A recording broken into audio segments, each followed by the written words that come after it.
Bon, je l'ai vu, vous l'avez vu, tout le monde l'a vu, Spider-Man No Way Home. Je vais pas m'étendre sur le film, mais rapidement mon avis. Il était vraiment kiffant à voir pour les raisons qu'on connaît tous, mais très loin d'être parfait avec le scénario et la réalisation. Mais bon, ici on va parler plus de comics et surtout les comics qu'il faut lire après avoir vu le film, qui ont servi d'inspiration ou qui sont juste des excellents comics sur le personnage de Spider-Man. Cependant, attention, je risque de spoiler le film, donc si vous ne l'avez pas vu, zappez cette vidéo. Et pour rentrer dans le vif du sujet, on va directement commencer par ceux qui ont clairement inspiré le film, avec tout d'abord le début du film où l'identité de Peter est révélée et il est considéré comme un criminel par la majorité des gens. Et cette partie fait clairement penser du coup à la période Civil War pour Spider-Man. Car c'est en effet avec cet événement où Peter, qui suit au début Iron Man, va décider de révéler son identité au monde entier. Sauf que voilà, tout ne va pas s'arranger et il va rejoindre le camp de Captain America et va donc devenir un criminel. Et donc bien évidemment entre ça et le fait que tout le monde connaît son identité, la vie ne va pas être facile pour Peter et ses proches. Je vais donc vous épargner les détails, mais simplement lisez du coup les tie-in de Civil War à propos de Spider-Man. On les retrouve essentiellement dans le tome 2 de Civil War, justement, et aussi dans le tome 4 de Spider-Man par Straczynski en Nikon. Et vous pouvez retrouver la suite dans le Deluxe Spider-Man Retour au Noir et le tome 5 de Spider-Man de Straczynski. J'évite de vous en dire plus pour que vous découvrez tout ça en les lisant. Sachez juste que cette période des comics ressemble fortement du coup au début du film. Et cette ressemblance va s'accentuer avec la suite du coup la période Civil War avec Spider-Man Un jour de plus. Le comics qui a fait un peu polémique à l'époque raconte le pacte de Peter avec le diable, littéralement, Mephisto, pour sauver la vie d'un de ses proches qui est proche de la mort. On retrouve alors un Spider-Man prêt à réécrire l'histoire pour sauver une personne qu'il aime, avec d'ailleurs la présence de Doctor Strange, car notre héros va lui demander de l'aide. Et du coup, ce comics fait clairement penser à ce fameux moment où Peter vient voir Doctor Strange pour lui demander de faire en sorte que tout le monde oublie son identité.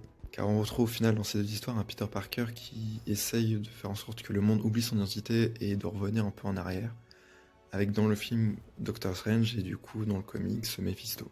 Au final, que ce soit dans le film ou dans le comics, le résultat est le même, on a eu une sorte de reboot. Alors que dans le comics, il sacrifie son mariage avec MJ, là, dans le film, clairement, MJ se souvient un peu de lui. Donc clairement pour moi la source d'inspiration principale du film. C'est cependant assez compliqué à trouver, sa dernière publication date je crois de Spider-Man par Straczynski tome 5 justement qu'on parlait avant. Il a aussi été édité dans la collection 20 ans de Panini, sauf que je crois que cette édition est assez compliquée à trouver maintenant. Mais bon, heureusement que le prochain lui ne manque pas de réédition. Car en effet vous ne pouvez pas l'avoir manqué, mais le film parle beaucoup du multivers.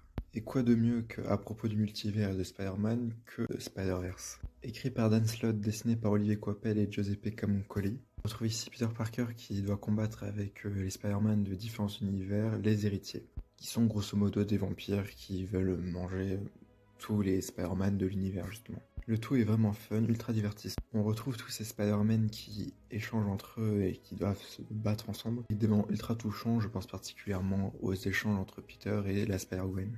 Enfin bref, c'est ultra bon et je ne peux que vous le conseiller. Et vous pouvez découvrir la suite dans Spider-Geddon, mais cependant c'est assez différent. Cette fois on ne suit plus trop Peter Parker, l'accent est plus posé sur le supérieur Spider-Man et Miles Morales.